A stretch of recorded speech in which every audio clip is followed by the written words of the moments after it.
جماعة، السلام عليكم. ايه الاخبار؟ ايه ده؟ اوكي.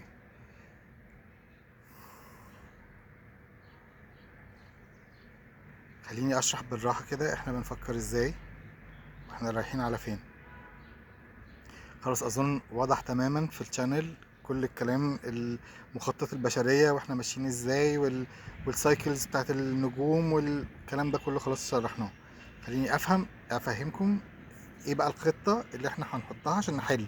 احنا مش بنعرض مشكلة وخلاص بقى نفضل قاعدين حاطين ايدينا على خدنا. لا، احنا بنعرض المشكلة علشان نفكر على لحل فيها مع بعض. تمام. فالحل اللي احنا توصلنا له، احنا محتاجين الارض موجودة في لبنان، ان يتبنى المجتمع البديل او بذرة مجتمع بديل عن الحياة المادية الرأسمالية اللي احنا عايشينها بالسيستم القديم بقى بتاع الارض القديمة. احنا دلوقتي داخلين على العصر الذهبي الجديد، على عصر السلام. الكلام ده كله في البرنامج مشروح بالهبل. فدلوقتي احنا بنبتدي نخطط لبذرة المدينة بقى الجديدة والحياة الجديدة والعصر الجديد بتاع الأرض. أنا عارف إن الكلام سيمز هلامي، بس اكشولي ده الواقع، وهي ما هو ربنا بيبارك وهي بتيجي كده. فاحنا بنبتدي دلوقتي عشان نجهز للحياة الجديدة. تمام. فالأرض موجودة، اللي ناقص الاشخاص، ناس امينه، ناس قلبها صادق، ناس فعلا عندها علم ووعي، وناس فعلا عندها الجرأة الكافيه ان هي تتمرد على المجتمع القديم، وانها تتحرر من التربيطات والتشفير اللي احنا تشفرناه من ملايين وملايين السنين، وان احنا فعلا نعيش في طبيعه ونرجع تاني لربنا والفطره والكلام بتاع نظام الكون والميكروباتكس والحاجات دي. تمام. فاحنا محتاجين الاشخاص.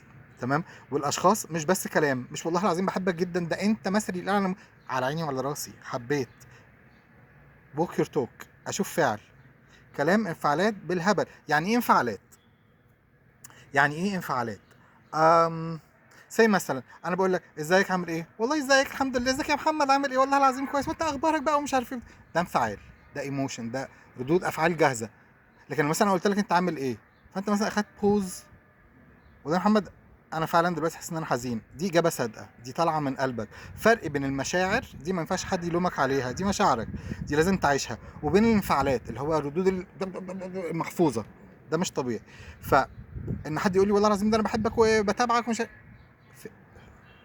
اقنعني، وريني بالفعل. تمام. اه احنا عايزين نغير وبتاع، فين الاكشن؟ فين عملنا ايه مجهود؟ تمام. فالخطه كالاتي: 1000 شخص، كل شخص يتبرع ب $100. $100 يعني 5000 جنيه مصري. تمام. هنكون من الفلوس دي وهنبعتها للجروب بتاعنا، وهنبتدي نبني في الكوميون، وهنبتدي نسافر نعيش هناك، وكل واحد هيعمل الحاجه اللي بيحبها. اللي بيحب يزرع هيزرع، اللي بيحب يطبخ هيطبخ، اللي بيحب النجاره هيعمل نجاره، اللي بيحب يدرس هيدرس، اللي بيحب يعمل، وهنعيش في تناغم وهنكمل بعض. اظن الموضوع مش هلامي قوي للدرجه دي، يعني الكلام منطقي وسليم. في كل العلوم الروحانية، في كل الأكل الطبيعي، في كل الرياضات الروحانية، كل الطرق وكل التأمل وكل العلوم الطبيعية موجودة.